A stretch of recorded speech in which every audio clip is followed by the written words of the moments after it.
else? Excited. You're excited? Yes. Someone over there? Tired. Tired. Why are you tired? Worked a lot today, I guess. You just worked a lot. You're just like, man, but you're here, and I appreciate that. One or two more? Curious? Relieved, curious. I like it. I'm curious about those feelings. Final one? Warm. Warm? Yeah, after a long time. Nice. We're feeling warm. We're feeling welcome. Wonderful. Well, my name's Josh, everyone. I'm here on behalf of Spark Deakin to run a workshop today on the Lean Startup. Has anyone been to a session on Lean Startup before? 1, 2, 3, 4 people. Welcome. Come on in. I'm Josh. We're talking about Lean Startup. You're caught up. That's all you've missed. So yeah, that's what we're going to be talking about today for about the next hour and a half. Before we get into that, though, I'll give you a bit of a breakdown of how today is going to run. This is the welcome and introduction and meet each other, and we'll do a bit of a talk.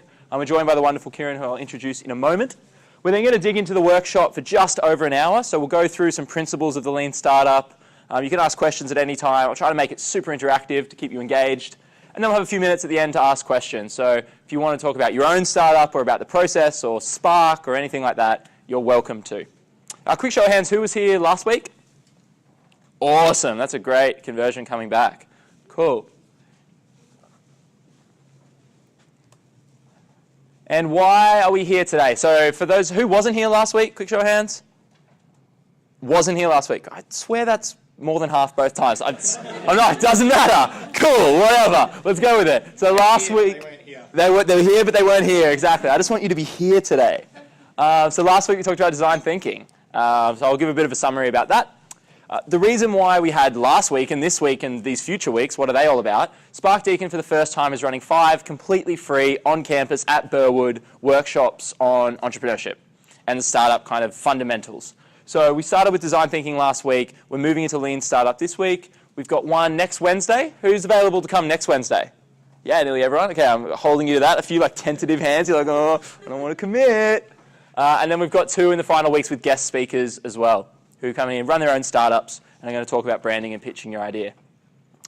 Before I dig into the content for today and we go deep in the Lean Startup, I'd love to introduce one of Spark Deakin's Accelerator team founders. So Spark Deakin is an accelerator program, or one of the streams we offer is an accelerator program where we take 10 teams a year. We offer them $10,000 to bring their kind of accelerate their idea and bring it even more to life. And we provide co-working space at Deakin Downtown for about 6 months, as well as access to some of our programs, mentors, guidance, and really I think the biggest value we give is access to each other and the other teams. So we listened to your feedback from last week, which I'll show you in a minute, saying please bring in one of your teams, we'd love to hear from them. We did just that. So I'd like you to all please give a very warm welcome in one moment to Kieran, one of our wonderful founders from Impact 9. Impact 9. From Impact, not Inspire, not the 9 bit. I've changed the business name a few times and it's throwing everyone off. It's fine, man. Tell them about it. What it is.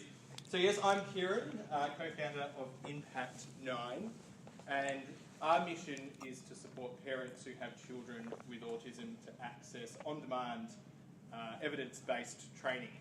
So for those of you that don't know what autism is, it's a developmental condition where, specifically for a child, they have difficulty playing, they have difficulty communicating, difficulty with social interaction. And we know that with children who have autism as well, they might, for instance, have a tantrum that could last, for instance, 2 hours, whereas a typically developing child, that tantrum might only last 20 minutes. Or, you know, a typically developing child might have difficulty going and falling asleep, but a child with autism, that's just a massive uphill battle for a parent. And it's really difficult for parents to access support. Here in Melbourne, the wait times can be anywhere between 3 months to 12 months to access a health professional. So at the end of my PhD, I want to change this. I want to make information easily accessible. I want to make sure that it's evidence-based.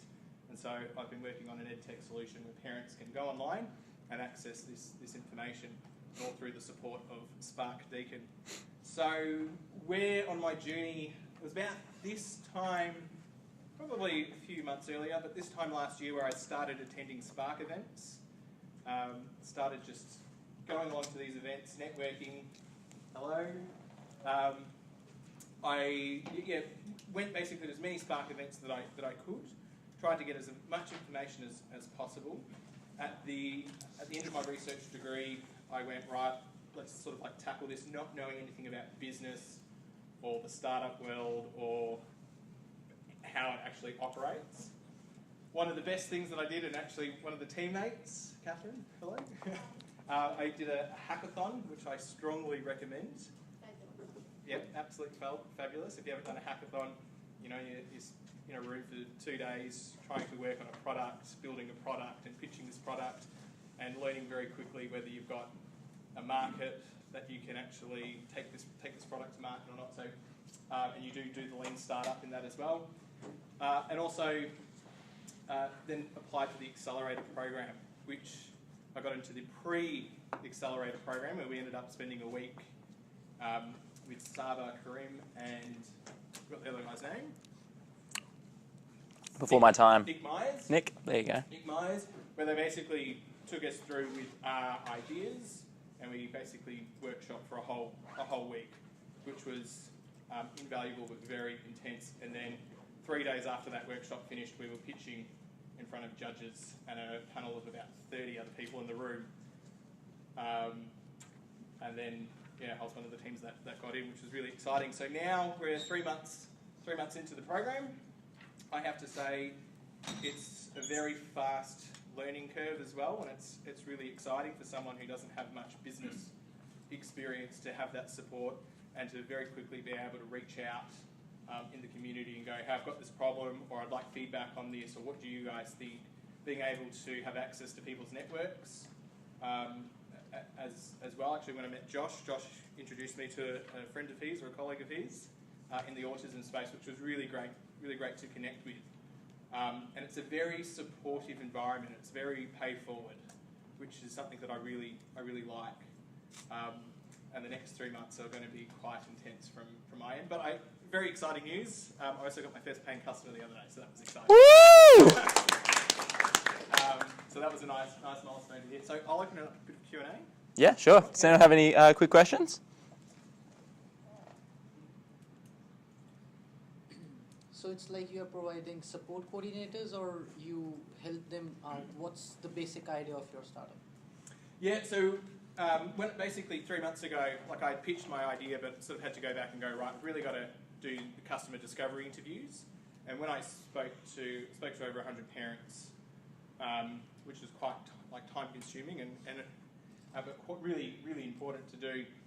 And the biggest thing that I found from them was, which actually surprised me, is that parents wanted a greater understanding of what autism was.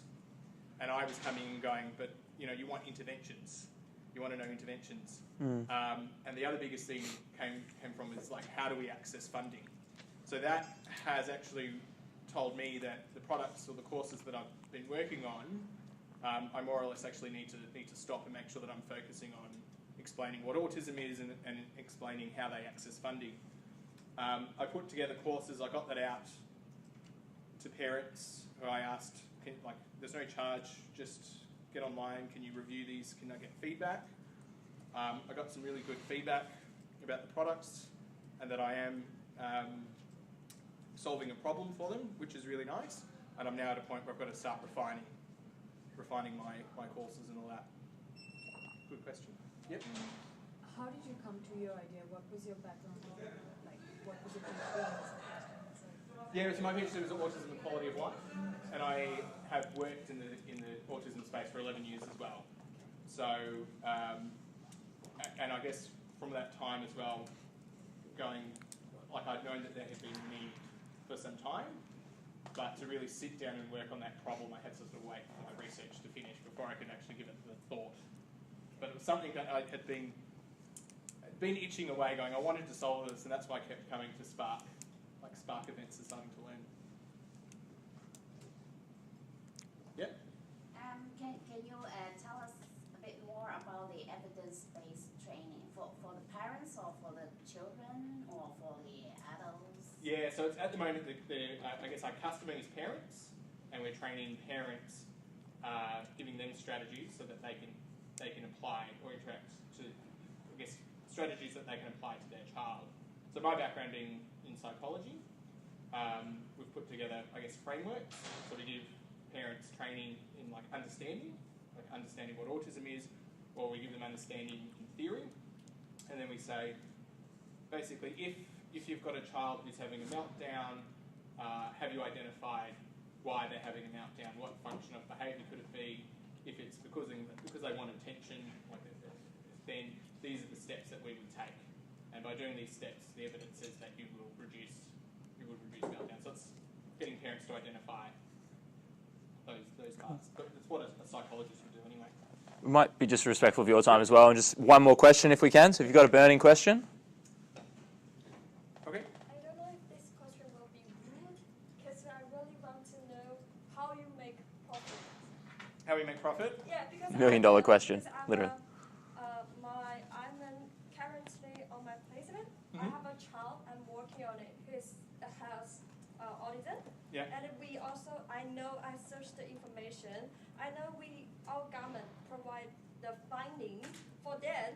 Also the therapists for that. Also support the family. Also support the educator. So they actually work together. So how you make profits? Yeah, so it's a really good question. And Yeah. from what we did in that research, we found that there is a percentage of people who have support and access that support. So they don't need to But- pay for your service. But not Because government pay yeah, for it. but So not everyone accesses that support. And also coming in from like a quality of life perspective and some other areas, we're also upskilling health professionals as well. But that's like a phase 2 of the startup. I'll use all those questions as kind of basis, and I'll try to weave them into today's discussion as well. So, Beautiful. really respectful of your time, appreciative of your time. A big round of applause. Enjoy. And we'll get into it. Where can people find out more if they want to? Website's impact9.com.au. Yep. Otherwise, find me on LinkedIn Cool. and send me a message. Yeah, I'll share your details. I'll put it in the slide deck. Fantastic. Cheers, mate. Cheers. Cool. Alrighty, let's get stuck into today. So, 5 things I want you to get out of today. 1, 2, 3, 4, 5. Can you read out the 5 objectives? So, student entrepreneurs, that's you guys, will be able to... Identify the 3 stages of the lean startup cycle. You will. Define and explain the value of an MVP. Yep. Distinguish between value metrics and vanity metrics. Oh, yeah. Apply split testing as one tool to apply build, measure, learn for marketing purposes. Yeah, I used apply twice in the same sentence. That wasn't overly great, was it? I really threw you under the bus there. Sorry about that. And finish this off. Determine when a pivot is appropriate. Cool. Wonderful. All right, let's get stuck straight into it. For those of you who weren't here from last week, does anyone remember, I was going to say, do you remember the 4 Ds of design thinking? Does anyone want to be smart and read out the 4 Ds of design thinking? All at once, shall we? The first D is? Discover. Beautiful. The second D? Define. The third D? Deliver. The fourth D? Deliver. Great. So if I use the example we just had, discover might be going out and speaking to 100 parents, right? Empathy mapping, what we did last week, go out and actually have those interviews. Define would be zone in on their contextual kind of clues, things that are important to them. It's actually a problem in this case of education, perhaps, more so than intervention. Develop, go out and use your brain and come up and think with lots of great ideas of how you could potentially solve this problem, and then bring them to market, deliver something, and see if that's actually what people want. So where that segues us to today is, how do you actually use the build, measure, learn cycle, how do you use the lean methodology to figure out if what you're building is what people want? If you won't need a laptop, you won't need a phone for this whole session as well. So if you can go without it for the next hour, I'd be greatly appreciative, unless you want to take photos and post them on social media, in which case, @SparkDeakin would be much appreciated. So just to reiterate the 4 Ds, let's use the example again of Uber. Ironically, I used one to get here today. If Uber was discovering the patterns that their customers used in terms of travel, what might they find? If I asked you about your patterns when you travel, what might you tell me? Short distance mostly. You travel short distances, what else? How else do you travel? The routes we take. Yeah, you travel on certain particular routes more frequently than others. What else? Payment method. Pardon me? The way we pay. Yep, so you pay in different ways for travel. A bike, you don't have to pay. In Uber, you pay. So if they were then to define on what's important to you, this is a very quick summary, What's really important to you about traveling? Reaching there in time. Convenience, reaching there in time. What else? Cost? Great, definitely. So I needed to get here today. I had an hour to get here. Public transport was going to take 65 minutes. Wasn't an option. So I took an Uber, right? Even though it cost a little bit more, needed to get here. Develop solutions. So Uber finds out that you guys care about speed and you care about cost. In the develop stage, what are some solutions they could have come up with? More drivers. They could put unlimited drivers on the road. Yeah, what else could they have done? If you had unlimited resources, how might you solve the problem of getting somewhere quickly? Taking on some key routes. Yep. So specifically in terms of things they could deliver. So imagine they haven't developed Uber yet, and they're thinking all the ways they could solve the problem of cheap transport. What else could they do? Yeah, so they could bring in electric scooters or horses or something crazy like that. Yeah? Anything else? Infrastructure, cool. So they could dig tunnels under the ground, for instance, if they had unlimited resources. And what they ultimately do is deliver, and in Uber's case, they deliver an app. So what are the odds that the first version of the Uber app that was released was the perfect version of the Uber app? 0, right? How many times do you update your phone, your apps, your whatever on a yearly basis? A lot, countless, twice, lots of times, great. So this design thinking is great to figure out who your customer is and what they care about, contextually what they really want to focus on, to have lots of ideas and then pick a solution. But there's no solution, there's no guarantee that the solution you deliver to market will actually be something that people want or will actually solve their problem. So if we introduce tunnels, for instance, that might be way more expensive for travel, so you guys wouldn't actually use it. If we introduced horses, that might take way longer, even though we thought it would be quicker because this horse has to stop to poo and eat and drink water and gets distracted by other sexy horses. I don't know what distracts a horse, right? I'm not a horse specialist, come on. So the thing we deliver, although it might sound great in theory and our research might suggest that that's good, might not actually be the optimal solution. So this is where lean startup comes into the picture. Forgive me, one more slide. Last week, I took all your feedback that you gave me, and today I'm going to give you a survey. I would love it if everyone just took 2 minutes to do the survey at the end. Last week, about 20 people did. A whole bunch of stuff at the top you said was great. My favourite line was, I think, the amazing Josh Farr, which is now going to be on my LinkedIn profile. Not really. So that was great. Some things that you said, get more energy, get people up and moving around the room. So I'm going to try to get you up today. You said, can we have a summary of the workshop? Can we use more examples? We'll use lots of examples today. I'll put that online. Thanks. Kieran, you're a gentleman, mate. And finally, can we have the Accelerator teams come and speak? So Kieran, direct feedback. You gave me feedback. Here it is for you. So please keep giving that feedback so we can keep making these better. And some things that if we had unlimited resources, we would do. We have got a bigger room today, so hopefully we can move around. And also if we had more time. We've only got about another hour and a half. But I'll try to make it really valuable. If you have more questions, keep coming to these sessions, and we'll run more of them throughout the year if you enjoy them, and if your friends keep coming.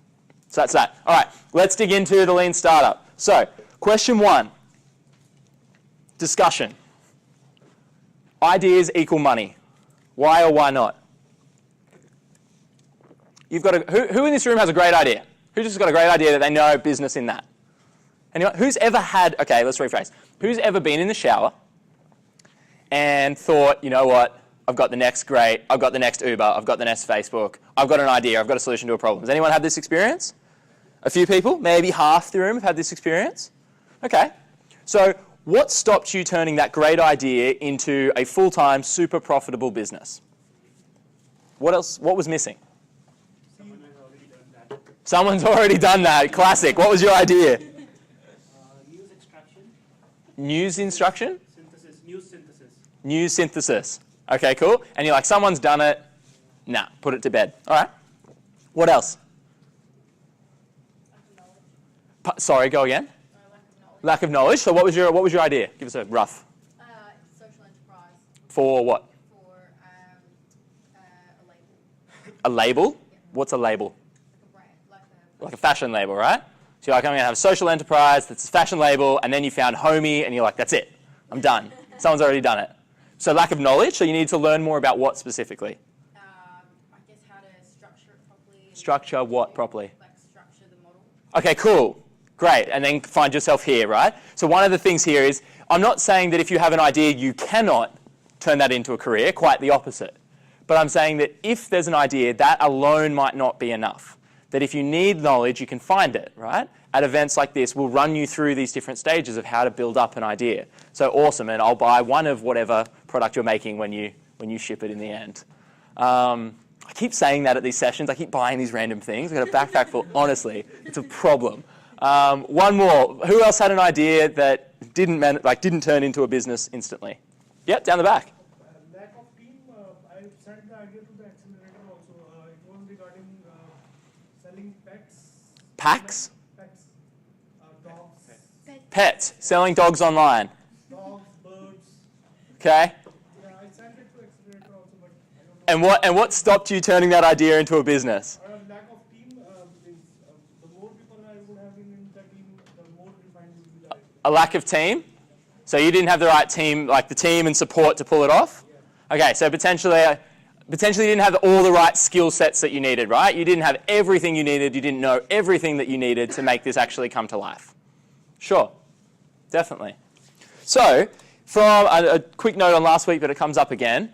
A great book called Unicorn Tears says the number one reason that startups fail, so 92% within 3 years, it's a massive problem in our industry. The number one reason they fail, 32% of them fail, because there's no need in the market. Now, I'm not saying no one's ever Googled jackrusselsareus.com and hope to find a pet online. I'm not saying no one wants a social enterprise fashionable brand. I'm not saying, what do we have over here?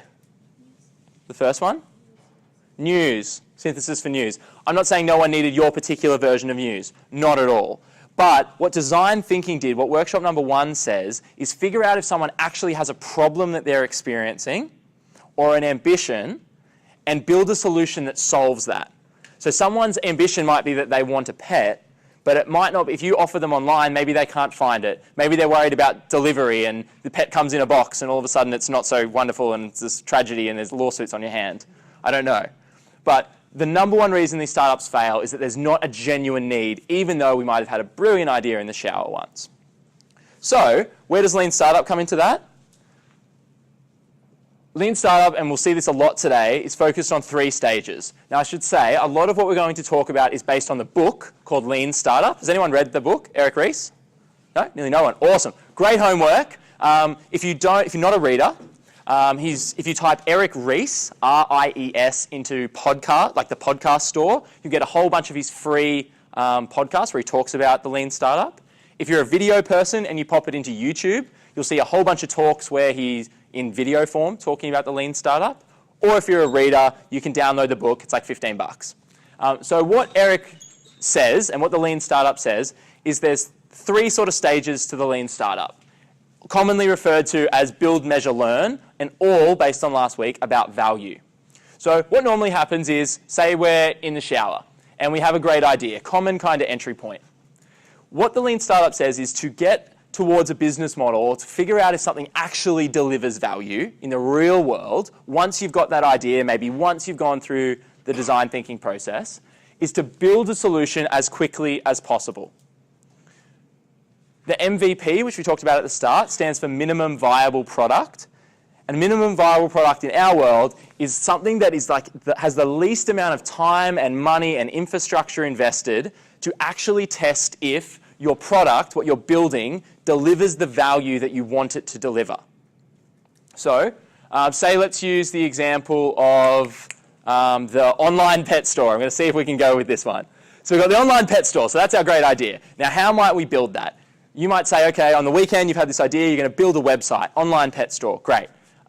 You're also going to go down to your local pet store and negotiate an agreement with them that you can sell, I don't know, kittens or something, say, accept that you've got all the ethical approvals and everything like that, of course. You go down to the store, you say, can I buy these 10 kittens? Can I leave them here? If I sell them online to someone, can I just come up and get it and I'll drive it to the house and everything's going to be great?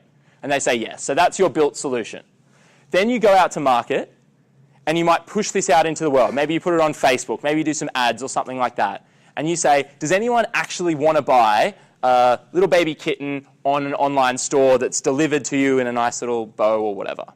and you go out and you run Facebook ads, and you put that concept in front of 10,000 people, and not a single person clicks on it, right? You're able to measure, does anyone actually want this product?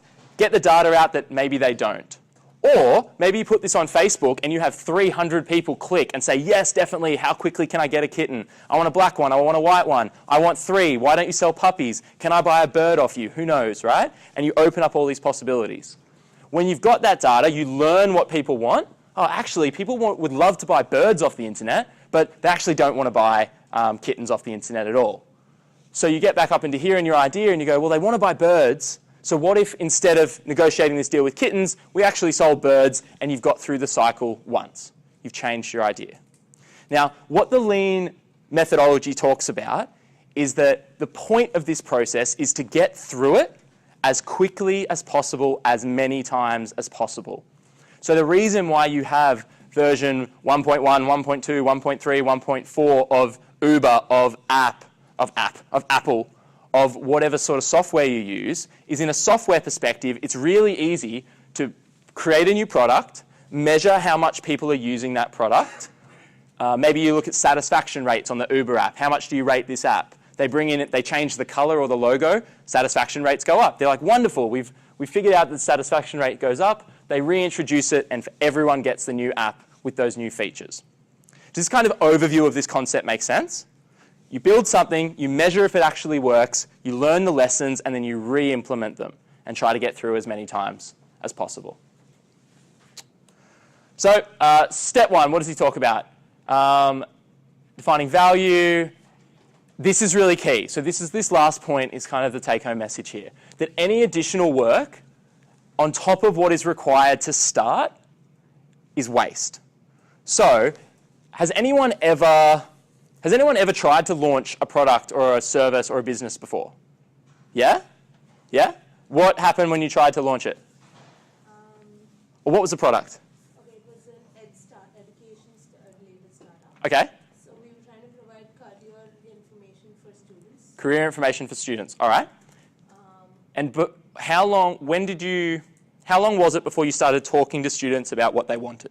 We started off with that research. We Yep. met a few parents and students. Great. Before we launched the product. Great.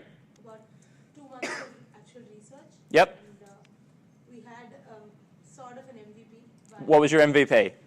We did create a basic WordPress website, and we did do the initial launch. Okay, so you created a website. Yeah.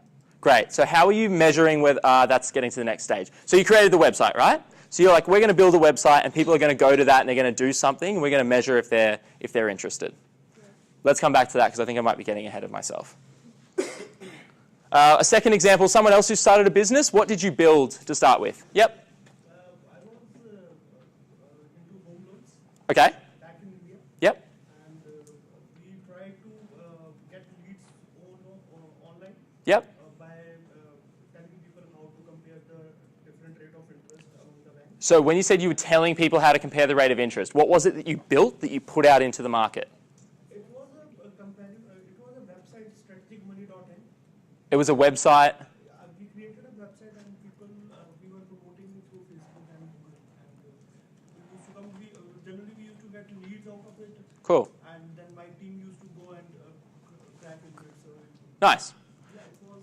So in these two examples, you created a website. What else could you create besides a website as like a first product to put out in the world to see if someone was interested in your idea? A survey, definitely. And how would a survey help figure out if people were interested? Ask them questions and see what they want. Yep. See if it's needed. Ask what they want? Yeah. Awesome. So we've got website, digital, survey, kind of digital as well. What about something that's not tech? If you had to, yep? Yeah. Sorry. So I started my business, which was the jewelry business. So what I did was first created a prototype of that Yep. and just created like 2-3 pieces and then put that up in social media. Yep. All of the prototypes were of different materials. Yep. So depending on what got more views through those analytics, I realized that, okay, this is what people like Yep. and this is what they expect. So that's how I Perfect. went So about it. the thinking here, and really the thinking behind this minimum viable product, is how long and how much money did it take you to make those 3 pieces of jewelry? So it took me one day. One day? Yeah, 3 pieces of jewelry. And how much money? And then I think if I say it in Indian rupees, then I think around 600 rupees. Yep. Yeah, that's Cool. pretty much it. Cool. So what would it have looked like if Nihar, instead of doing one day and 3 pieces of jewelry, said, I'm going to make the biggest jewelry line in the world, and went and spent 3 years traveling around and seeing the best factories in the world and built hundreds and hundreds of pieces of jewelry and invested tens of thousands of dollars in a postgraduate design course and didn't get a job in it initially, so thought the answer to this is just to go do a master's, and then did a master's in jewelry design, and then eventually got to the same point 3 years later, $50,000 down, still not knowing if anyone actually wants to buy the jewelry. Yeah?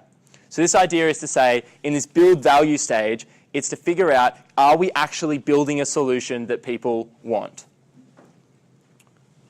So we've used Uber again, so let's cycle back. So who is the customer with Uber? Use them as an example. The public? Yeah, definitely. So all of us. And we used this example before, but what is the value to them? Saving time, saving money, right? So for them, putting a product out into the world, you want to actually see, does it save time and does it save people money? So I want now to flip it over to you. I'd like you to partner up with the person next to you in a minute, and I'd like you to have a quick conversation for about 1 minute about what's a problem that that person next to you might be experiencing in their life or an ambition that they have. What is something that if you had unlimited resources and you could deliver a product or a service to, that they would find value in? So I'd love you to turn to that person very quickly for 1 minute. What's a problem or an ambition that they have in their life that you could add value to? Partner up with the person next to you.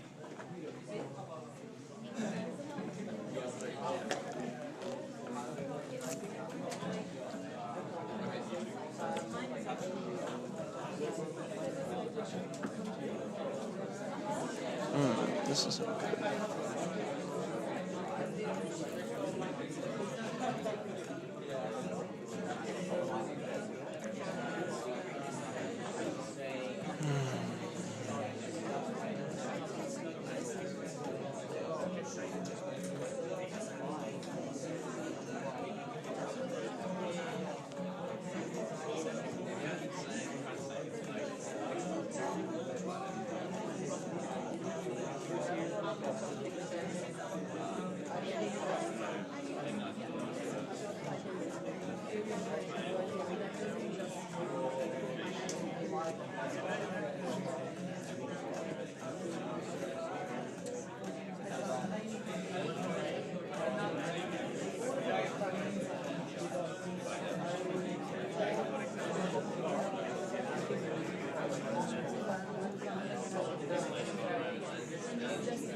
Alrighty, that was very quick. Sorry if I can grab your attention back. Sorry guys, this is a quick and weird get to know each other game. Hey, tell me about all your problems and just unload on me. That's completely fine. Sorry, thanks for the attention down the front. Thanks for the attention in the middle. Thanks up the back. Just waiting on 1 or 2 tables. Thanks. So, in a second, I'm going to give you another minute. I'd love you to pair up with that same partner, and now that you know something that is a pain point for that person or an ambition that they have, what change would a solution that you could provide have to make so that they saw value, they saw your solution as valuable? So say, can I have an example? What was someone's pain point that they experienced? Yep, what was it? So my partner here is an international student. Yep. So if at all he falls sick, then he doesn't know which hospital to go to, which is cost efficient and Yep. something he can rely on. Yeah. So if I could provide you an app that gave you the nearest hospital that was the cheapest and an efficiency rating, would that be valuable to you? Yeah, sort of. But Sort of? Yeah, but my point is like I cannot trust the hospital. doctor. Yeah, the doctor. Or You cannot, what, sorry? trust. You can't trust the doctor. Yeah, So, in other countries. okay, sure. So this is fine. So the point here isn't necessarily to solve your problem, but the point is trusting a doctor. So what change would a solution have to provide for you to deem it as valuable? I'd have to provide a solution where you could have trust in the doctor. Yeah? That's what I have to find. So I'd love you to take 1 more minute, turn to your partner, and figure out what value a solution would have to provide so that they would see it as something that they might buy or they might invest in or they might download on their app store. Yeah? And that's a perfect example. Maybe my first guess is wrong. Jump in and correct them and say, no, actually, the problem is this. Try to figure that out for 1 minute and then we'll carry this forward. Thank you. Guys, if you came in at the back, you won't need phones or laptops or anything like that. Just pop it all away and follow along. We'll bring you into the session as we go. So, what was a change that you came up with that your partner would need to see to value your solution? Yes, so in addition to finding the nearest hospital and cost efficiency, Yep. If we can include customer ratings and customer feedback Yep. about each doctor in terms of graph and even in words, then that would be helpful. Cool. And since he's an international student, maybe have a Google Translate. Okay, so some ratings on some doctors to help trust and a translate to help really understand that. Definitely. What else? I'd love to hear from someone we haven't heard from as well. I'll say mine when we talked about it. It's not really like properly. No, you're fine. Go. No, figure it out. We were just talking about books at uni and how they're expensive. Yep. And how, like, as a student, I don't really want to buy it. Yep. Fair. So I don't know if there's a way that could, I don't know, like we could rent it. Yeah. So the problem is that books are expensive. The change that you would have to, that a solution would have to have for you to see it as valuable would be that the books become less expensive, ultimately. You can get the same value out of that book for a cheaper price. And not even like buying a new book, you got to resell it. Yeah. As well. So like a rent would just be like, we'll just go straight back. Sure, sure. So the core issue is there's information in the book that you need, Yes. and you have to pay a lot to get that.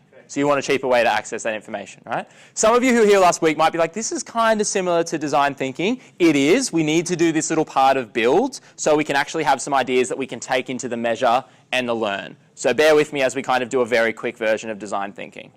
Do you see why for those who were here last week though, we spent an hour and a half workshopping one idea, whereas so often people can go, I have this problem, here's my very quick solution. Whereas we gave you a tool last week to do a deep dive into it.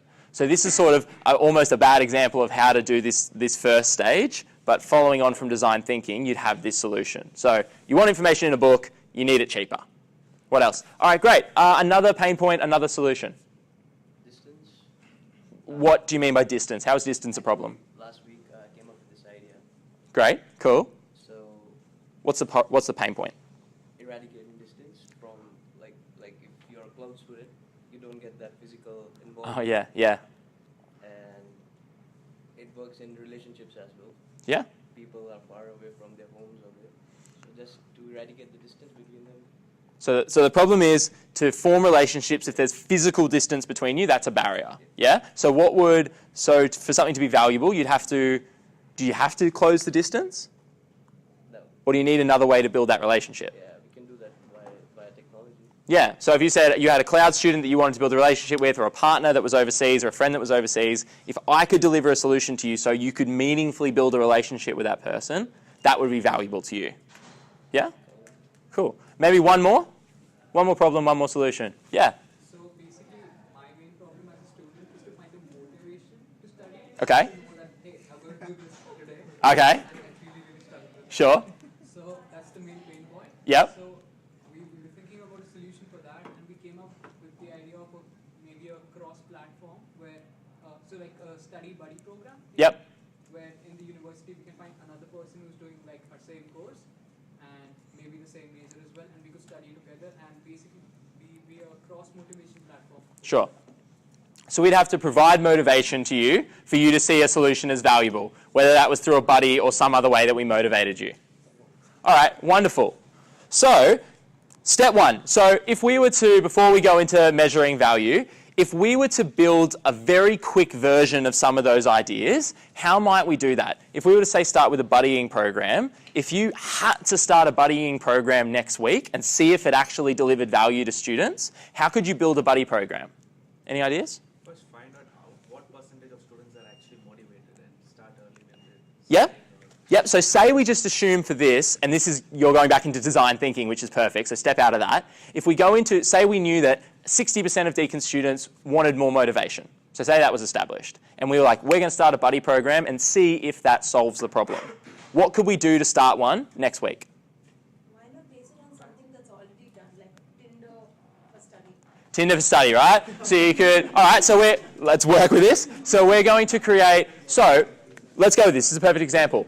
how much money do you think it would, and time, do you think it's feasible for money and time for us to create the Tinder for mentoring in a safe and reliable way by next week? Probably not? No. So how do we create a minimum viable product to check if students would actually use it if it existed? Create a Facebook group. So tell me more about that. How do we do that? The Facebook group where a person, like if I'm interested in learning business ethics, for example, I post, I want to learn business ethics. Is anyone interested in joining me?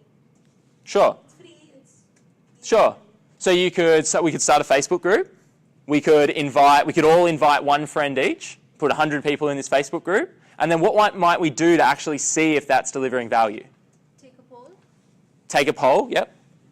You could just simulate the whole thing yourself with a nominated buddy. Yep. You can say, hey, would you like to, you can approach anybody and say, would you like to study with me? Yep. Next week for an hour. Yep. And even though, it's your product, like, Yeah, sure. you would certainly get value out of that. Yeah, so this is really interesting, right? And this is what I wanted to get to. Our first reaction was, let's build the Tinder for mentoring, right? Which I love and could be a really great idea. That's the default. That's what's in the news, what's in the media, what's in the social network. I'll rip on that movie in a second. But that's where we go. We're like, well, let's build another app, right? Whereas to test, to not waste your time and not waste your money, to test if this actually works, maybe we could do something as simple as just talking to one person, or building a Facebook group with a small community of people, or maybe even you wireframe out an app and you make it look like this is what the app would look like. You do that in a weekend, and then you take it around and poll people and show 10 people, see if they'd like it. Yeah? So minimum viable product, the smallest thing we can do to see if we're actually delivering value with our solution. Because remember, the problem was motivation. We don't know if mentoring solves motivation. Maybe we need inspirational speakers to come in and motivate students. Maybe that works wonders. I don't know. But with each of our solutions, we could come up with a minimum and quick and cheap product to test it. Yeah? So once we've built a minimum solution, whether it's an app or a Facebook group or wherever it happens to be, let's throw some more stuff in the mix. Say it was your enterprise, social enterprise clothing. What sort of garments were you looking at? Tees? Great. So if you wanted to make 3 T-shirts tonight, could you? Yes. Yeah, great. So say you wanted to make these 3 T-shirts, you could actually go home, buy them, $50, and tomorrow be seeing if people want to actually buy them, right? So let's use those as an example. So with measuring value, so step 1, build. Build this MVP. Cheap, quick, see if it works. That's kind of the idea of build. How you see it works is to measure value. So you know what your customer's problem is, and you know what desired change they want. So that's the activity we just did. Then you want to measure, are you actually making progress towards motivating students? Are you actually, if your goal is to, why would someone buy a T-shirt from a social enterprise? What would be the motivation there? Because they know that they're also making a difference in a third world country. Sure, so you buy one T-shirt and one T-shirt goes overseas? What's the model? Okay, you buy one T-shirt, you put one kid through school for a year. Say we go with that, right? So the ambition someone might have is they really want to give back. They're passionate about education, and maybe they also want a cool T-shirt. So are you actually helping them feel like they're giving them back? Do they actually like the T-shirt? Are they actually more motivated? That's what we're trying to measure. So a value metric is the actual change, the desired change you want to see in the person you care about, your customer, right? So often when someone starts a T-shirt company or does whatever, they just want to sell a whole bunch of T-shirts. Their value metric is dollars in my bank account, which is fine. That's legitimate. You want to earn some money. But how this process works is to look at your customer and are you genuinely providing value to your customer on the thing that they care about? Back into that design thinking stuff. Yeah? Does anyone know or want to have a guess about what a vanity metric is? The look of it? What do you mean?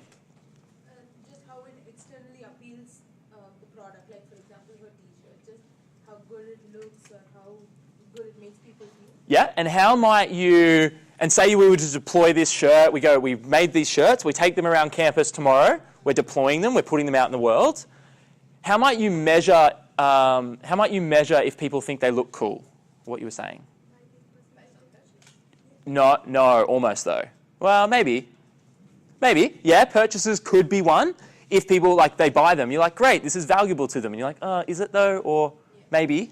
What else? By the photos that they post on the social media. Yeah, so you might take these photos out to campus and you might put some photos on social media. This is a classic vanity metric. And you get heaps and heaps of likes, right? Likes don't solve someone's problem. They don't add value to the desired customer. And likes and shares don't put money in your bank account, and they don't help kids get through school overseas if that's where the social enterprise goes. If you have a Facebook group, if we were desperate to, do you think we could build a Facebook group, this community here, for 200 or 300 people today, right now, if we had to? Do you think we could add 200 or 300 people in there? That'd sound pretty impressive, right? Yeah, we've got 200 people in a group. So what? Does it actually solve their problems? Are they any more motivated as students if we put them all in a group? If we have a website where, I don't know why I keep going back to this, if we're selling pets online, if we make a website, we've got this big beautiful photo of a little kitten that we're selling, and we have 300 people go to the website, and then we report that, we've got all these visitors, all these people are coming to our website. That sounds good, but does it actually prove that we're adding value to our customer? Are we making them any less lonely? Are we uniting them with that dream pet, or motivating them, or helping them give back? No. Right? So something to be aware of is, and always ask, if we're measuring, are we measuring against our value metric or is it vanity? The fourth step is to actually measure against the value metric and see if we're making progress to goal. So let's use the example of motivating students. So how might we meaningfully measure if students are getting more motivated? Say we set up a buddy-to-buddy mentoring program, and all of us in this room, our task for the next 24 hours is to find one buddy who's, say, her first year, and we mentor them for 2 weeks. How might we measure if we're actually adding value and motivating that student? The progress they make. Progress they make in what? In terms of reaching their goals. Okay. They had concrete goals in the beginning. So maybe we set goals with them, and then we do what? How do we measure that? Performance tracking. What does that look like on a piece of paper? Okay, so you take an examination, look at their academics. Are they going up? Maybe. What about the goals? How can we measure that? We could chat to them and see whether they feel more confident about their subject. Yeah, so the qualitative, for sure. So you might say, out of 10, how motivated are you? Week 1, average score 2. We bring all that data together as a team. 2 weeks later, how motivated are you out of 10? Average score 7. Like, this is actually working. Is it feasible that you could buddy up with someone for a week and try your best to motivate them, and they started off as a 5 out of 10, and a week later they're still a 5 out of 10? Is that possible? Yeah? Everyone's like, yes, unfortunately. Cool, right? So it's possible that even if we measure the right thing, we don't get the result that we want, right? That's where this really fail quick mentality comes into the startup world, which gets talked about a lot. But to figure out if we're trying something and it doesn't work, say our buddy program doesn't work, what could we try next? What could we try that's different? If the one-to-one mentoring doesn't work. Group mentoring, right? Maybe we turn to the Facebook group and we bring people together. So the idea is if you measure the right thing, it's not a shot against you, it's that your solution just didn't work. So we can try something else, which we'll get into when we learn about value. And so the really big point of this is step 1, again, we're going through this super slow intentionally. Step 1 is build value. Try to build something that solves the customer's problem. Step 2 is measure value, and the output of this is data. So the output of step 1 is this MVP, something that you put out into the world, a website, a Facebook group, a survey. Step 2, when we're measuring something, the output is data, and specifically data that relates to our value metric, not our vanity metric. Does that make sense? I'm jumping around the slide a little bit here, but let's go into that real world example a second time, and hopefully it will make even more sense. So I want to show you very quickly a real world MVP that was put up by a company called Dropbox. Does anyone not know who Dropbox is? So MVP, before it exists, you'll notice that it's called Get Dropbox. If anyone's interested, does anyone listen to Tim Ferriss podcasts in the room? 1 or 2? His last podcast, 2.5 hours long, was with Drew, the CEO of Dropbox, who was commentating that in real time. And he tells the story about how they got from Get Dropbox to Dropbox.com. Long story short, it cost him $300,000 to pay someone off to get this URL. Really, really interesting story. But if you want a deeper dive, and he goes right into design thinking and how he built what's now a $12 billion company. So that was the MVP. So why do you think back in the day, before Dropbox actually really existed, why do you think that Drew commentated it himself, used his finger, used paper cutouts, and made a video like that to talk about Dropbox? Why did you think he did that? Because this was the problem he was facing when he was in the university. Problem he was facing, yeah. Why did he use paper and himself and he was voiceover? Communicate the value, yeah. Inexpensive, what else was there? Inexpensive, cost effective, right? How much would it have cost to build a full-scale Dropbox that worked on any computer all over the world? Like a lot of money. So I love someone was like, it probably cost about this much. I respect the effort. Yeah, right? A lot of money. Would have cost a lot of money. I don't know how much money it would have cost, but a lot. So the problem is, he wanted to figure out, is this something that customers would actually buy? It's impossible to show something super, super technical like that before it even exists. And no one in his team, which was really interesting, had actually worked in marketing before. So they weren't experts in how to share this with the world. They just wanted to show, this is valuable, do you want it? Before they went and built the thing. Really interesting story. So MVP with paper, Drew narrates it. The interesting thing that they did with this video was it got on dig.com. And I think I've got the statistics just here. So the link to the website, Get Dropbox, what was it? Was it the website itself? Yeah, so this is what's interesting. They put that video out into the world. It ended up on Dig, so where people who are technical go to discover cool products. That website, getdropbox.com, if you clicked on that website, you went to a landing page, so just like our friends here who built landing pages, that said, sign up now to be a beta tester for Dropbox. So they said, we've built Dropbox, we want people to test it. They hadn't built anything. They were saying they were going to build it, but they told people they'd built it. Enter your email now if you want it, if you want to test it for us. They had 75,000 people go to the website and enter their emails and say, I want this, send it to me now. Yeah? It actually solved their problem. So what they were measuring here was, do people actually want it? How many emails? How many people want it? And is this something worth building? The vanity metric to be careful of, on Dig, it ended up on the top of the website. I think it was for weeks. It might have been days. I can't exactly remember. But it had 10,000 of these upvotes, just like Reddit, I suppose, if you use Reddit. So people liked it, essentially, a lot. People could have liked it a lot without going to the website and actually entering their email to say, give me this product. So the thing to be careful of, yeah, it was popular on social media, but that's not the point. The point was people actually went to the website, entered their email and said, I want this product. So he was able to measure it. When the example of Dropbox is actually written about in the book, The Lean Startup, and when he wrote the book in 2008, he ended this big story by, now Dropbox is a $1 billion company. And today it's a $12 billion company. So it is growing and growing and growing, and they keep iterating. You might have noticed even when he told the story about Josh, which is hilarious for lots of reasons, he used that mission of like, Josh went and used it for this one purpose. It solved Josh's problem. Now he uses it for all of these purposes. Again, that he built a solution, he measured it, it worked. He learned the lessons and applied it to other parts of his life. So how can you apply that with your friend's problem? I should have put this in steps, but I didn't.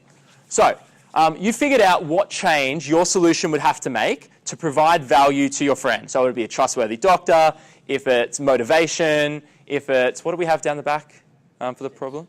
What's that? Distance in a relationship. So you have to close that distance. You have to help create intimacy, I suppose, on some level.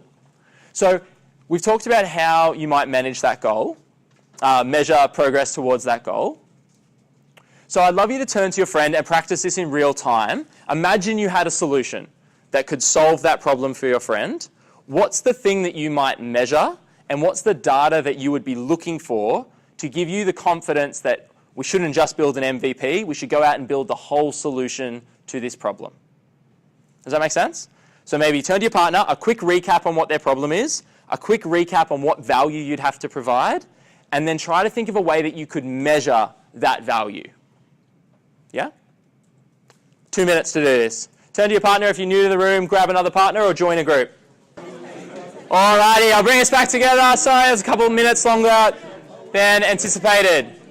Thanks, tables down the front, tables in the middle and at the back. Appreciate it. All right, what came out? What's the value you'd have to add, and how would you measure that?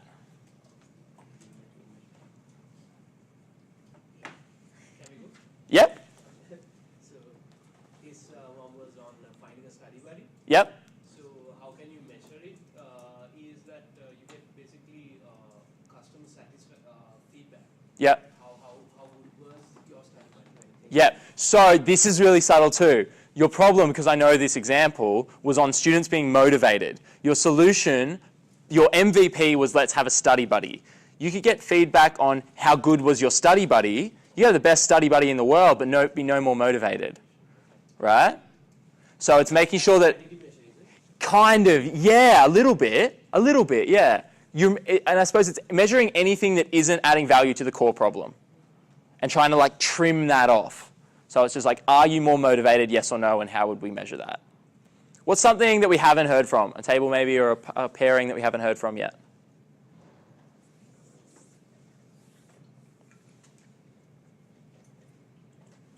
Yep. Actually, yeah, I've got a problem. Okay. Tell me all about it. Which is, I often want to complain. Doesn't matter government, doesn't matter it's Okay. a retailer, but there is no way out. This is a rabbit hole, I know it. I'm so sure it is. I'm going to go down it. So, all right. So, what? Okay, so I'm going to do it. So why are you finding this urge to complain? Where does that come from? Like, why is that? What triggers that? There is, for example, I had an airline experience. I Okay. got spilled with hot water. Okay. And I complained. In the end, nothing happened. They even said that I caused that water spill. Okay. All right. I want to see if, okay, so let's put this under the bracket of problem is less than satisfactory travel experience, right, as a whole. And sometimes you complain about that. Fine. So what would a solution have to do to provide value to you in terms of like fixing that problem? Money back. Okay, so this is great. It's like, I have a problem. My way about that is I want everything for free. So that's not exactly how it works. So you've got a travel experience. You're not enjoying your travel experience. If I was to make your travel experience better, is that valuable to you? Yeah, compensation. Compensation. 3 trips for the rest of my life. Okay. Okay. Has anyone else in the room had a poor travel experience before? What made that travel experience bad? Just tell me quickly. What's that? Turbulence. Okay, so it was uncomfortable. That's the core problem there. What else? Ran out of fuel, went to another place, and we had to take our own way back. Okay. A lack of planning. Okay, fine. So we got a lack of planning, a lack of comfort. What else? Sorry. Just. You're right. Lack of organisation. So when you're Okay. going into, we went on a cruise and you Yep. arrive there, they sell you the great suite or the cabin. Yeah. And you get there and it's like being in a stock auction. And Okay. And it was noisy and it was hot and there was no idea about Great. where to go. All right, so let's use that as an example. So your problem is you promised this trip and you're not given what you wanted. You're not given what you were expecting, right? More or less. So if I could provide you a solution where you were guaranteed to get exactly what you paid for, you had all the testimonials, whatever, would that be valuable? Would you be more likely to go with me than that provider? Yes. So how could we measure if what I promised was what you experienced? Feedback? Did they actually act on the advice? Okay. Not just interact with you. Yeah. Did they act on it and were they happy with it when they had been with Who? Sorry, can you use first person? So are you talking about you or this provider? Are they happy with it? What do you mean? Oh, okay. So, You go on the trip. yeah, okay. I go on a trip. Yep. And then it's whether I actually act on the idea or on the service that you provide. Okay. So I provide. So there's water slides on the boat, and do you actually use them? Is that what you mean? You might come up with an idea that says, okay, I can offer you this. Okay. We've interacted, so we've had an exchange Okay. with a client and a provider. Yep. Got you. And then I may not go on and commit and take that action. So Okay. First of all, I engage your service and I go, yep, I'm going to go with Josh's Yep. service. I will Josh's go boat cruise. recording, I'm just going to get there and it'll be in a small group at a specified time. Love it. Put up with a cattle class. Sure. Yep. And then feedback to say it was better to compare and Yeah. feedback that it actually did make Okay, so the long and the short of it is how would we measure? So the value is you want the experience you pay for. That's what we want to determine. Your problem is you're not getting it. The solution is I say I'm going to give it to you. The value that you want is you want to experience the thing that you've paid for and been promised. The way we'd measure that could be a really simple survey that says, did you get what you were promised? Yeah? I wonder if I want to go any deeper with this at risk of taking us off on a tangent. I don't think I will. But does that make sense, ultimately? You put a minimum viable product out into the world. So if I want to launch Josh's boat cruise, using this example, I might say, before I go into this problem, knowing that lots of people have problems with travel and they don't get what they want, and I'm promising you the world, I might rent out a little yacht on the weekend and offer you a trip and say you buy it and you come along, and then I measure at the end of that, I give you a survey and say, hey, was this experience what you were expecting? And if you give me a 10 out of 10, or I do that 3 times and I get 10, 10, and 9 out of 10, then I'm pretty sure that I'm adding value to the thing that you care about, and then maybe I scale the operation up. And you might get a 7 that says, that was great, but that bit really Exactly. was terrible. Exactly. And that's going to lead us into our last bit, which is about the learn. So what do you do when not everything goes to plan? But does this kind of concept make sense? You build a solution, an MVP, low cost, low time, and then as quickly as possible, even if it's a stop action paper video, you want to know, it doesn't have to be the product, but a representation of the product. You have to find a way to measure if your customer will get the value that they're expecting from your product. Does that make sense? Yeah? So when Airbnb is a classic example, when they first launched, the founders of Airbnb went and stayed with the people who were hosts and actually determined whether the experience was good. They asked themselves, I'm going to screw up this story because I'm off the cuff here, but they did a version of something of saying, what's a 1 to 5 star service look like? And then they said, okay, if we've got a 5 out of 5 star service, what would a 6 star service look like? Or maybe it's you get picked up at the airport in a limousine that you weren't expecting. All right, what's a 7 star service look like? Or you've actually called up all your relatives and you found out what your favourite food is of your guest and you've made it for them and they get picked up in a limo. What's an 8 star service look like? Well, maybe there's a firework display outside the house and you've like your favourite singers there, and they went and they went and they went and just thought, how crazy can we take this? Because they wanted to know just how much value they could add. The whole time, the companies that are successful now, the Ubers, have ratings. The Facebook, the App Store has ratings. TripAdvisor for restaurants has ratings. Airlines even, sometimes they give you a refund. They have ratings because people want to prove, they want the social proof that other people have had that experience. So find a way to measure it. So the final step here is, once you've measured it, once you've learned the lesson, or once you've measured it, is to learn, is what you're delivering or you're proposing to deliver through your MVP, is that actually delivering value? And so Eric Weiss has this thing in the book where he talks about if you can't fail, you can't learn. So this is where there's lots of confusion about this fail fast and is failure good or is it bad in the startup world. This is what encapsulates it best for me. And you need to understand it in the context of where it's come from. So people talk about failure all the time, but there's a funny line like you can't take learnings to the bank. Where failure comes from is in the context of this cycle, with the understanding that you're trying to get through it lots of times quickly. The idea is put out a cheap, fast MVP. Figure out and measure if it delivers value, and then even if it doesn't, learn that lesson. So we had the 7 out of 10 experience. So what might be something that was the 7 out of 10? What might cause you to give a 7 out of 10 for a trip? What's a part of a trip that you might not be satisfied with?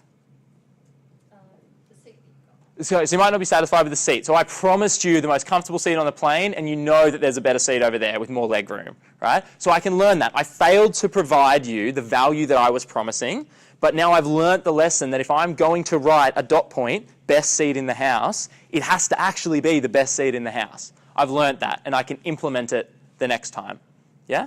Or if you were expecting to get on a flight and not have hot water spilt on you, and someone does spill hot water on you, which I would definitely classify as a fail, then we need to know that customers aren't happy with that. And if we do that again, they'll probably not fly with us again or whatever mode of transport. Okay? So let's jump into an example, just to bring in more of these real-world examples, about Facebook and what they learned, how they sort of secured this learning about their value hypothesis, which was very quickly what they realized with Facebook, again, the Facebook, get Dropbox, the importance of a name is basically insignificant entirely. What they realized very quickly was that people were going, when they built the MVP, they put it online. Has anyone seen The Social Network, that movie? Yeah, and they're like hacking away in the bedroom and they get this thing up. It wasn't originally Facebook, but we'll go into that in a moment. They realized that people were going to it and they were spending lots of time there. This isn't a vanity metric because that's kind of the basis of their business, is people spending time on the platform so they can plug ads. So they validated that.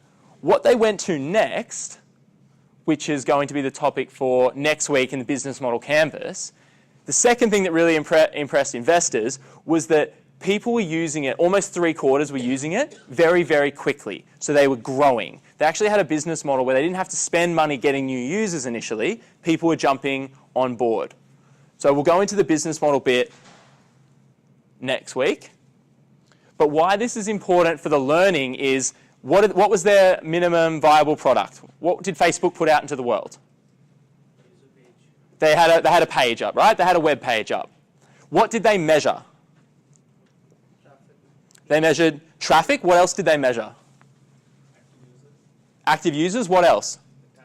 The amount of time they spent on there, right? So like people are coming to this platform, they're actually spending time on this platform. What do you think, this is kind of a bit of a guess, but what do you think they learnt from that process?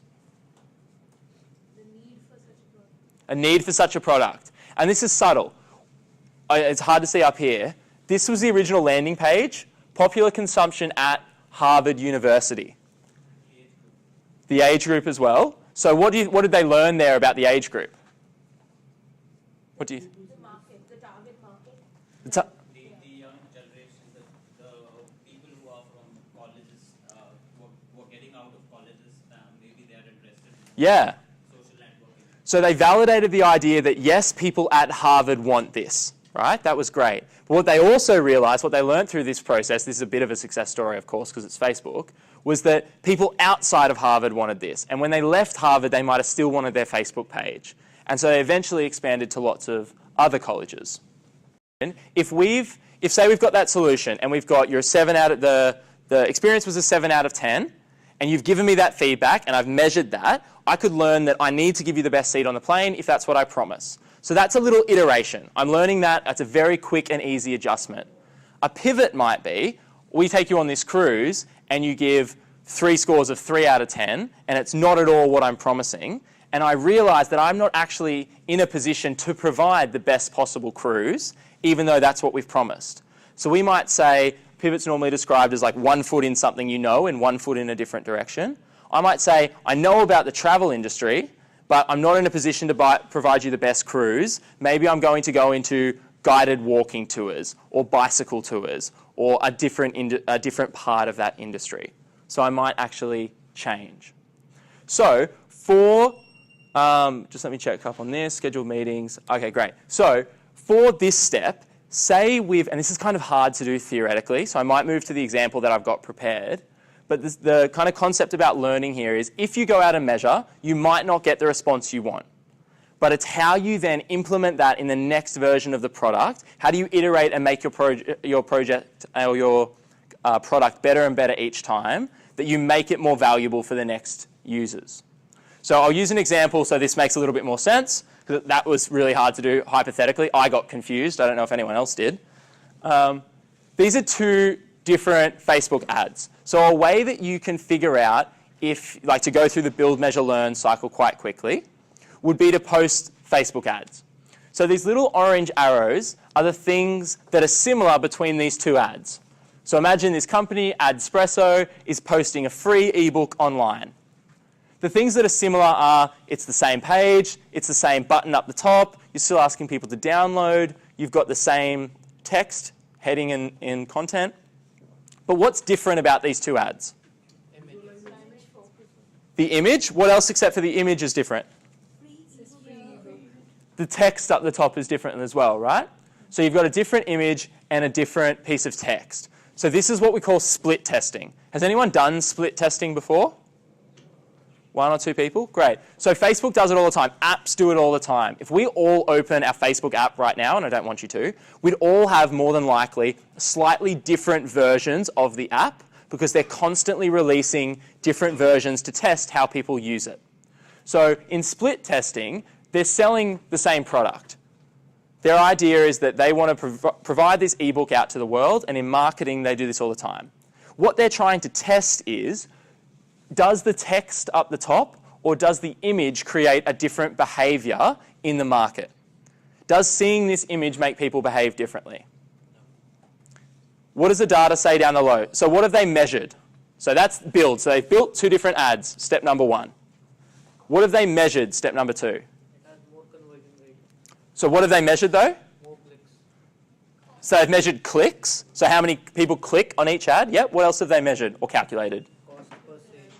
Cost per sale, which in this case it's free, so that's really like cost per download, I suppose.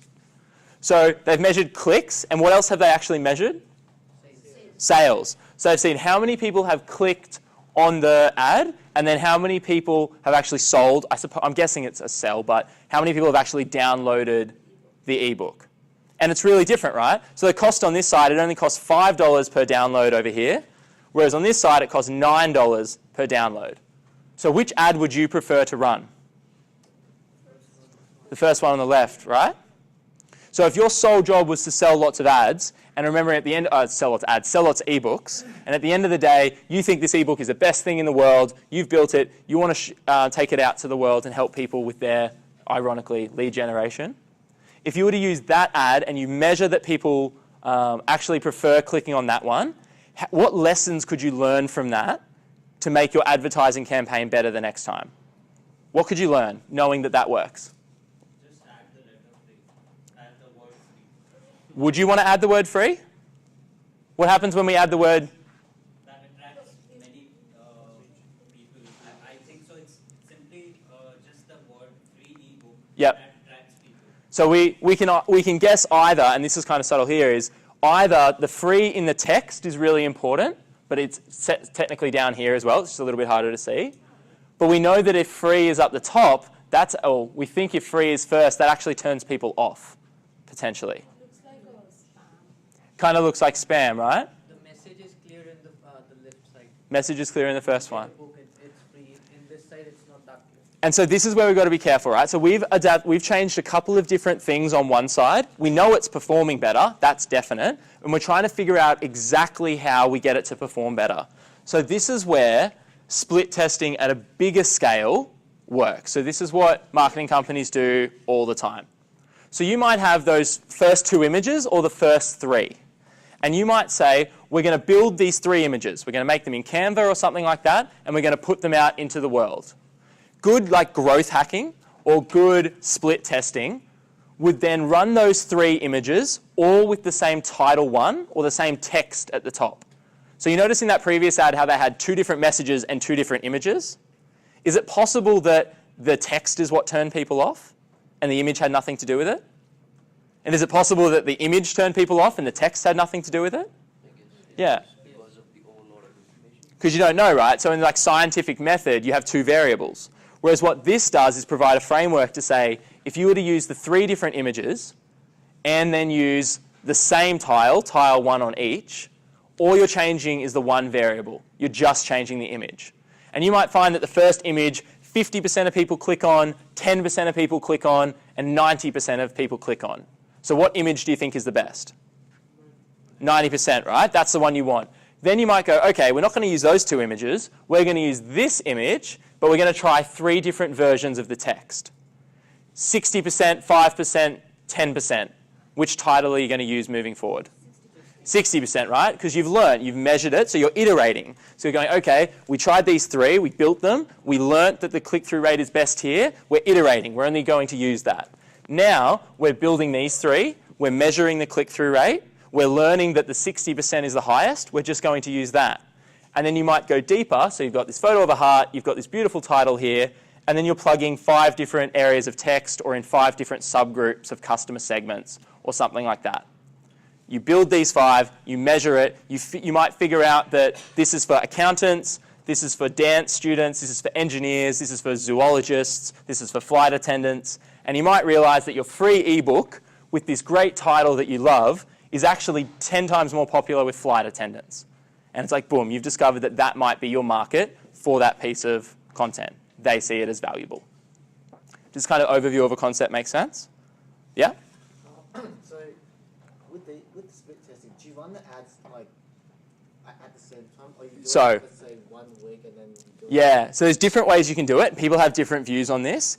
If you were, if time was a constraint, so it's kind of like the Uber problem, right?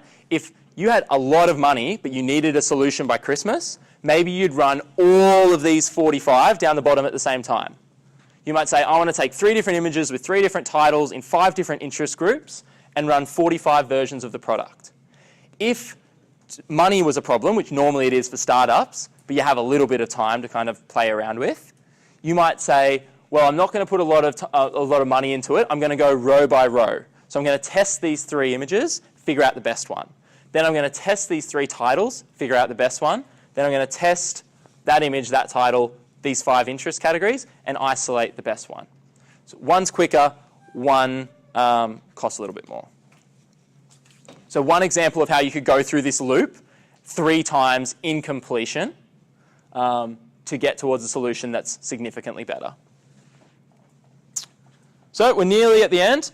I just want to sum up very quickly the difference between this pivot and this iteration. So does anyone remember what they're doing in this scene in the social network? Yeah. What are they doing? They're rating the students. Yeah, they're rating students, right, on some horrific title that I won't repeat. Yeah. So they realized that students, it's kind of like your problem here when you were saying about the core problem was that, maybe, I don't know, in this, was that people wanted to meet other students. Let's go with that, right? They wanted to build relationships, romantic or not. But there were barriers to that because they didn't know where to go to meet their friends. This was their first version of the product. Now, they could have iterated. They could have done some marketing. They could have done the 3 images. They could have used different titles, made everyone download FaceMash.com. But what they did was they realized, thankfully, that was probably not the most ethical thing to do in pre-Tinder days. And they moved over. They pivoted their business, still in the relationship business, but to Facebook, which was much more about making friends, or at least it portrays that image, than it was on rating whether you find people physically attractive or not.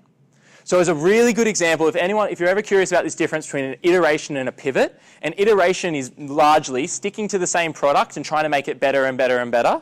And yeah, you go and interview, maybe I keep my cruise line and I interview you and I keep trying to make that experience better. A pivot is identifying that what you delivered to market wasn't actually what the market wanted and that you changed and you went in a different direction. So that you produce a new product which looks very, very different rather than just making that first one better. So thanks to Sig, we're nearly there, an hour and a half in at 5 o'clock in the middle of the week. I know this potentially is a terrible time for a session. I don't know, maybe it's a great time for you. But I appreciate the energy sticking with me so far. We're nearly there. It was a lot of words and a lot of examples and a lot of you talking in groups to sum up what is ultimately a pretty simple concept. If you take nothing else out of today, lean startup means build, measure, learn, and get through that cycle as quickly as possible, as many times as possible. That's the real takeaway. Now, I'm not saying go out there and just build the worst possible product purely to throw it in front of people. You need to produce something that can realistically measure if you're adding value to the thing you care about. But as soon as you've got something that can do that, even if it's a piece of paper kind of video explanation, create that product and put it into the world. Figure out what the value metric is, the thing they really care about, that motivation. Find a way to measure that and collect data against it. And then take that feedback, process it, and feed it back into new ideas if it's promising. If you're getting the 9s out of 10s and the 10s out of 10s, you want to be iterating probably. If people are starting to write you up in the Harvard Crimson about how you're an awful guy or how you're doing bad things or you're spilling hot water on somebody, maybe then it's time for a pivot. There's no rule book on that. There's thousands of articles on the internet. When do I iterate? When do I pivot? The simple answer is we don't know. It's such a judgment call. There's hundreds of examples of people who have iterated and iterated and iterated and eventually broke through, and hundreds where people have done that and done that and done that and then just given up. There's others where they've pivoted and their businesses fall over. There's others where they've pivoted and that's been the secret to unlocking their success. So it's so contextual. I think the key here is to identify there are two ways to apply this. But still, whether you create a new product, whether you go from t-shirts into water bottles or shoes or laptops or anything, would still be to go through this process. If you're solving that problem, just take it through again. So to conclude, before we... three principles here. I should have mentioned these before. The MVP, again, design the minimum viable product rather than investing. Seek feedback rather than just assuming you know the problem. And the iterate or pivot rather than I am me thinking, which is like, this is the solution to the problem. We're not going to change it. You don't get it. The customer's wrong. That sort of thinking. So lean startup, we should be surprised how many products die because they just think that's the solution. So iterate or pivot's the last step there. So the 5 things I wanted you to get out of today, the 3 stages of the lean startup cycle. What's stage number 1? All together? Build. Stage number 2? Stage number 3? Okay, great. That probably seems really obvious now, and you kind of like build, measure, learn. But I'm guessing at the start, did anyone not know that at the start of today? Okay, nearly all the room. If nothing else, you've got something to experiment with. It's a version of the scientific method. Apply it and see where it works. The second one was define and explain the value of an MVP. So why do we launch an MVP, a minimum viable product?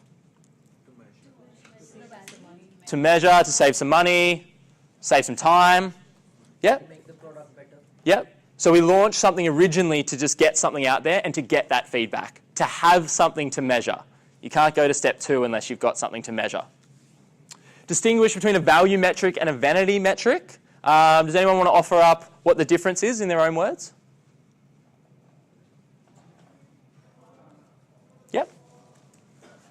Value metrics, what solved the problem? Yep. And the problem solved. And a value metric is whether the idea of popular solution seems to generate interest. It's a great way to phrase it. Value, do I actually solve the problem? Because if you solve someone's problem, you're valuable to them. Vanity, a great way to think of it, likes on Facebook. Is this popular? Great, it's popular, but does that actually mean anyone's going on the thing? Awesome. Split testing is one tool. So it might have been a bit of a bold ambition to set that you will now be able to go and split test. But the idea is if you're ever doing a marketing campaign, if you're in any situation where you're doing a repetitive task, and I'll let your imagination go wild, whatever that is, you might experiment at the gym. Maybe you go to the gym every day, and you might say, okay, for this week, I'm going to lift in repetitions of 10.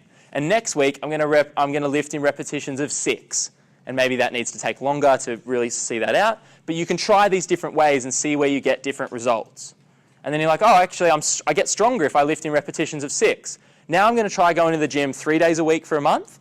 And now I'm going to go 7 days a week for a month and see what's better. And maybe 3 days a week is better. And then you get there and you're like, all right, now I'm going to try a vegetarian diet, a carnivore diet, and the typical American diet. And you figure out which is better. And you stack all those things up and you've actually made 3 different versions of what you're working on better by splitting your options. And the final one, determining when a pivot is appropriate. So I think the pivot is more appropriate. I said there was no definite solution here. But more appropriate if you're getting feedback that's saying, look, you're not actually adding value, you should try something different, versus iterating if you're getting closer and you're seeing that progress. Yeah? Yes? It's like the example Kieran spoke about with his startup. Yes. Yeah. So he started out thinking it would be direct with parents and linking up. And then it has worked out actually where the value is to work with providers and specialists. Yeah. And that's like that thing is like, oh, is that an iteration? Is that a pivot? If he's producing different content, which he is now, that's more of a pivot. He's sort of going, yeah, I'm actually changing to a different customer segment and I'm delivering a different product. Whereas if you were thinking, oh, I'm going to work with parents, and you're dead right, if you're working with parents and the only problem is, oh, they actually want it in audio, not video, that's kind of more in that iteration. It's the same thing, but it's the delivery. The education, that's iteration. Exactly. So I've left that pretty open-ended, pretty intentionally, to go through this slowly so we don't overwhelm, even though it probably feels like a lot of words and buzzwords.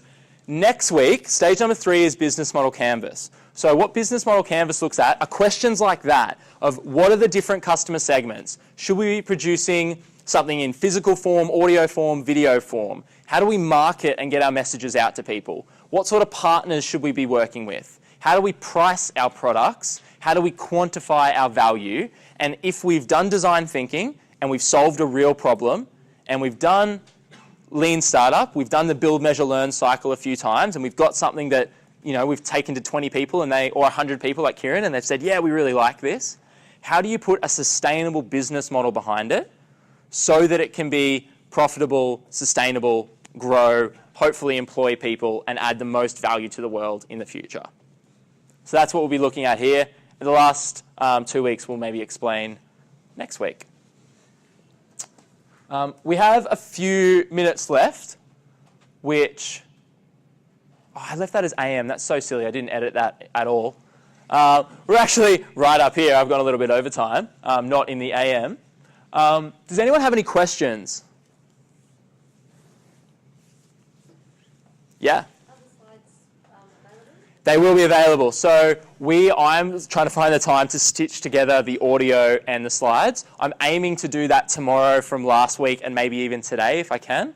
At a maximum, within 2 or 3 weeks' time, you'll have the whole deck of 5, which will be 5 2-hour slots. I'll try to get it out by the end of this week, though. You've all registered on Eventbrite? You have to check in. So 2 things I'll ask before you leave, and I'll hang around for a little bit of time.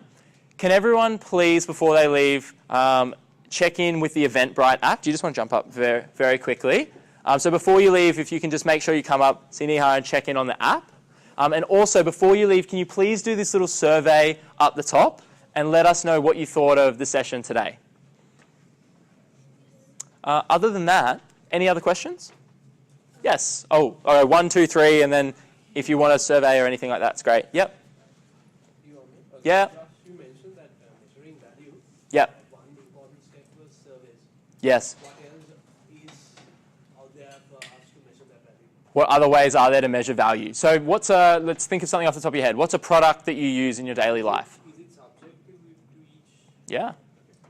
Could be completely. In overall, what are the other options? So give me a product or a service that you use.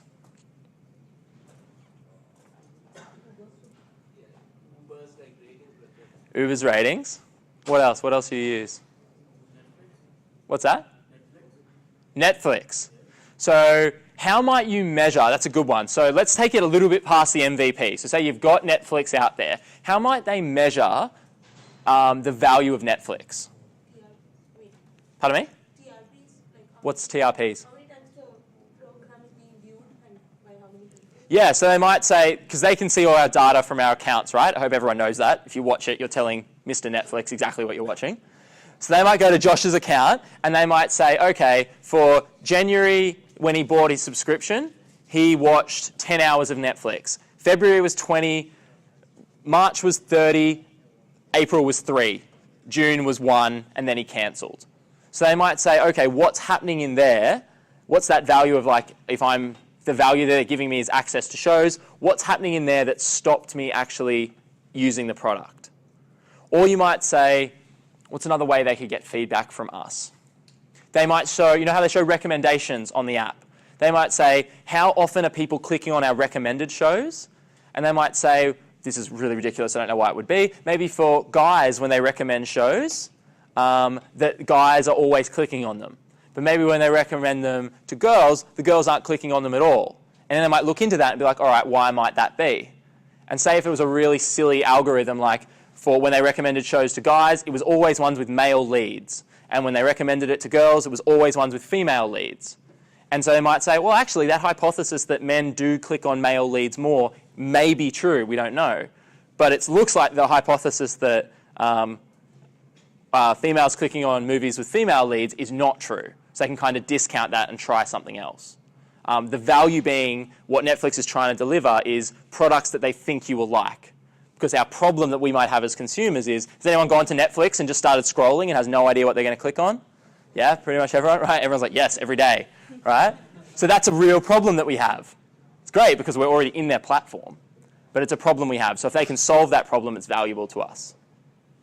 Does that help?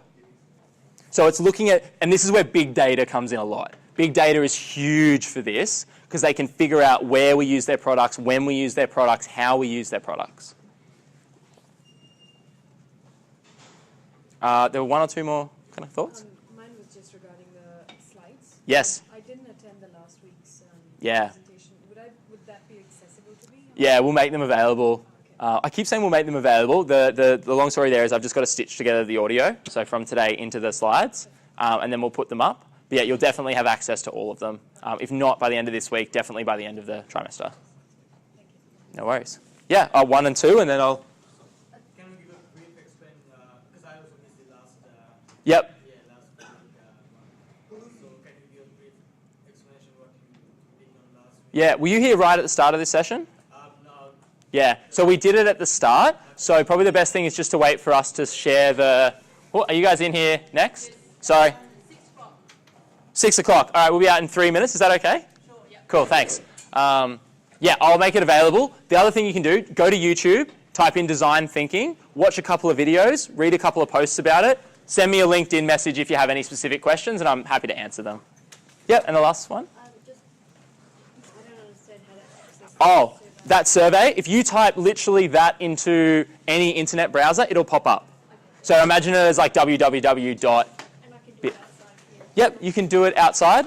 I'd love it if anyone could fill in the survey while they're here though, just because I know completion rates drop dramatically if you walk out that magic door. Surveys stop working. If you've got time, I appreciate it. Big round of applause for everyone for their interaction. And remember to see Nihal before you go to check in. Cool, yeah. Why are these